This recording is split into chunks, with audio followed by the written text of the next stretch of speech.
Ale víte, co mi tak napadlo? My kytaristi jsme vlastně docela slušný uchylové. Myslím teda, když přijde na zvuk hlavně. Za každou cenu musíme být něčím zajímavý a hledáme ten svůj osobitý charakteristický tón, který nikdo v našem okolí ještě nemá.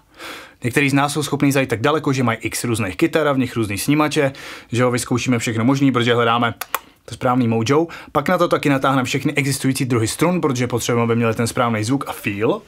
Potom utratíme x tisíc za správný kabel, který nežere náš zvuk a má ten správný tón, to je taky hrozně důležitý. A potom vysypeme x desítek tisíc za různý krabičky, protože zase hledáme ten svůj osobitý charakter. No a potom budeme rok vyměňovat různý zesilovače, dokud nenajdeme ten, který nám sedí ze všech nejvíc.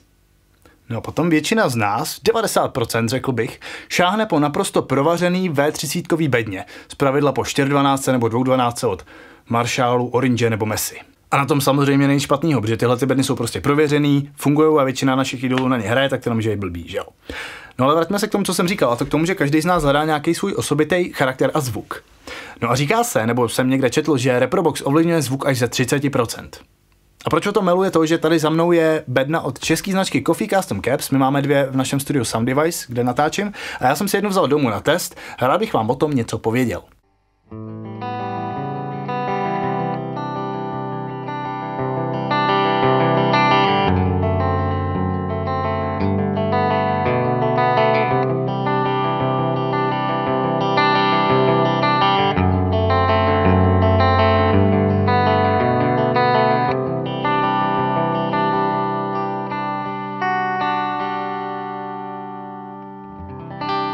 Ta bedna za mnou se jmenuje Lungo a je to portovaná 212, je to jeden z modelů, který Coffee dělají, pak má ještě latte, cappuccino a americano.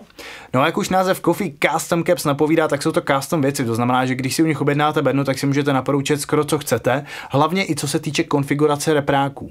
Můžete vyzkoušet spoustu zajímavých variant. Tady v té bedně jsou 50W fejny z roku 68, což je celkem zajímavá věc a musím říct, že zvukově je to opravdu hodně zajímavý.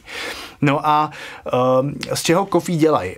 Je to všechno teda ručně dělaný, je to tuším 18 mm březová překližka ze 13 vrstev. Jo. A na přední rezonanční desku, tam, kde jsou ty repráky, tak se používá 21 mm a 15 vrstev. Takže díky tomu ta bedna je sice teda těžká jako kráva, ale zvukově fakt tlačí a strašně hezky rezonuje. Co se týče zpracování, tak já jsem těch beden viděl třeba 7, možná 8 a musím říct, že všechny byly precizně a bytelně udělaný a navíc, jelikož tam není žádná nálepka nebo tolex, tak vidíte přímo tu kresbu dřeva a hlavně vidíte, že to dřevo je prostě kvalitní, není nějak kazový nebo tak něco a nejenom, že to výborně hraje, ale je to taky fakt skvělý kus nábytku.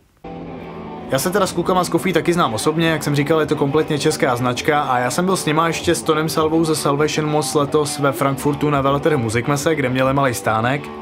Check, power, check, check. A já jsem tam měl šanci nejenom si na všechny ty bedny zahrát a vyzkoušet si, ale taky jsem sledoval ohlas těch lidí, kteří tam na tom veletrhu byli a opravdu se to všem strašně líbilo. Kolik která bedna stojí, vám samozřejmě nejsem schopný říct, protože to záleží čistě na tom, jak si to nakonfigurujete, jaký vyberete repráky a tak, ale ta cenová hladina je naprosto stejná jako třeba dražší bedny Mesa a Orange, což je naprosto podle mě adekvátní tomu zvuku, zpracování a kvalitě.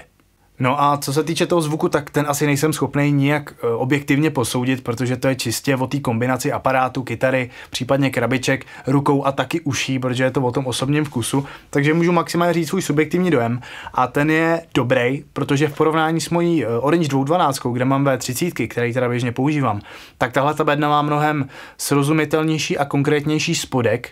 Takže i když přidám na aparátu basy, tak ta bedna nehouká, což ten Orange třeba jo, což jsem si uvědomil až při tom porovnání. No a výšky a středy jsou takový jemnější a příjemnější, takže na ten styl, který já hraju, mi to fakt maximálně vyhovuje a byť je to větší a těžší, tak je to prostě paráda. Pokud máte možnost, tak vám doporučuji si vyzkoušet bednu od Coffee Custom Caps, podpořte českou značku, není to nějak drahý a podle mě je to naprosto peckový, takže se mrkněte na jejich Facebook, mrkněte se na jejich stránky a já děkuji za pozornost. Mějte se pěkně. Čau.